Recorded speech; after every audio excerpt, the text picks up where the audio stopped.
to Employing Differences, a conversation about exploring the collaborative space between individuals. I'm Paul Tevis. And I'm Karen Gimnig. Each episode, we start with a question and we see where it takes us. This week's question is change coming? Well, yes. Always. Especially in 2020. Boy, is change coming. I think the question is, sort of how do we see it coming and how do we shape it, or how do we engage with it? How can we be intentional about what kinds of changes and how we approach them? I've worked in a lot of organizations where they like to think that if they have a small group of people that think about and plan out a change, then they can do change as a one-time event. They roll it out, everybody gets on board, and they go with it. At least that seems to be what they believe from the way that they act. I don't think it's necessarily their experience of change. And I liked what you said in there about how we perceive it and how we shape it. And I think that because change is always coming and change is always happening, right? It's not a future event, it's a present event. I think we can be more skillful about navigating change the more that we are asking people to be involved in it. I think that change goes more effectively when we give more people opportunities to provide input around exactly how the change will happen. And that's something that I think organizations struggle with sometimes, where they go, well, this change is just going to happen regardless. And it's like, well, the fundamental thing might be happening. For example, I worked in a company that went public, like we went through an IPO. That was going to happen from day one. Like that was, the founders were clear about that was a thing they were going to do. But we got to be intentional about how was that process going to affect us? What were we going to do? How did we want to be in the presence of that change? And I think that's one of the things where we can really engage skillfully with change. I think one of the big skills you need to do that well is to be able to sort of give and receive feedback and ideas and thoughts, because I think a lot of groups either have a lot of energy for change. So we've got all the energy into the new thing, and the person who says, wait, there's this old thing we still want to keep doing, isn't safe necessarily in that. Or there's like all this momentum for the old, and the person who's bringing the new thing gets a lot of flack and doesn't feel totally safe doing that. And so one of the skill sets is to bring those two energies into each meeting, into each space, into communication together and in an integrated way, so that it's not that these are oppositional forces. Are we going to change, or are we going to stay the same? Are we going to follow the momentum, or are we going to bring in new things? But to figure out how to have the conversation so that both of those things happen at the same time. I've been doing a lot of work recently with the generative power of paradox. And those tensions that you talk about are the things that show up there.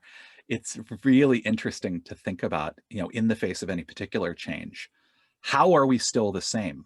And at the same time, how are we different as a result of this? And to explore both of those, because in a lot of ways, that's what those people, those energies are sort of bringing, and both are true. So how can you actually bring those together and amplify them in ways, right? It's how can you take advantage of this change to change, more, bigger, or bolder things, while at the same time staying the same in even stronger and more fundamental ways.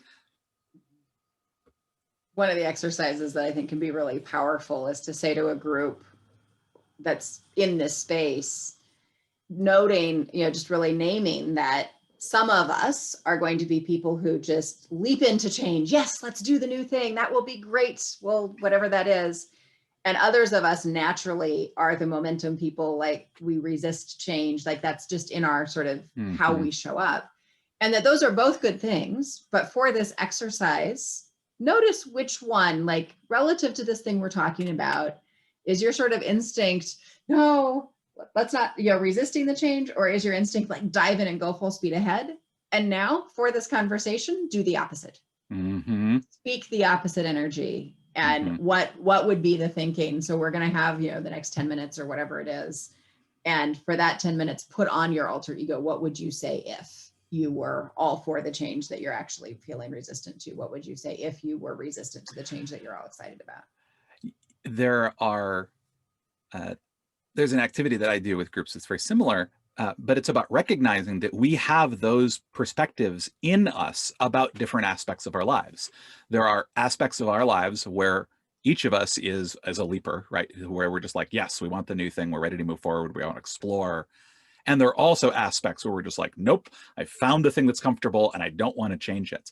And when we can recognize that we have both of those in ourselves, it becomes easier to understand, and you can have more empathy for people who have that sort of opposite polarity that you do around any particular thing, because you can see how that perspective is valuable, because they are both valuable. And where we run into trouble is when we let that difference in perspective get in the way of their relationship. Of now, the problem is that you want to do this thing. You're like, well, not exactly. The problem is that we are allowing our differences in perspective on this to become a wedge between us.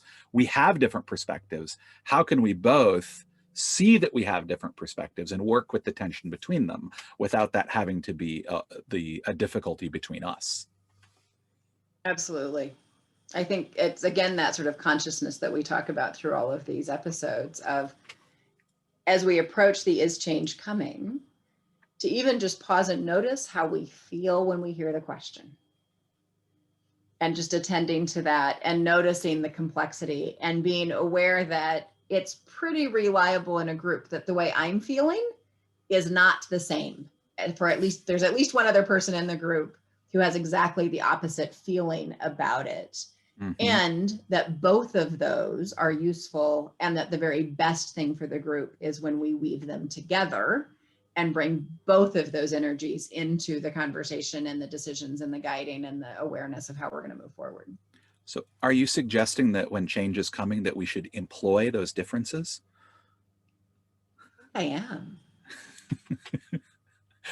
Well, in that case, I think that's going to do it for us for today.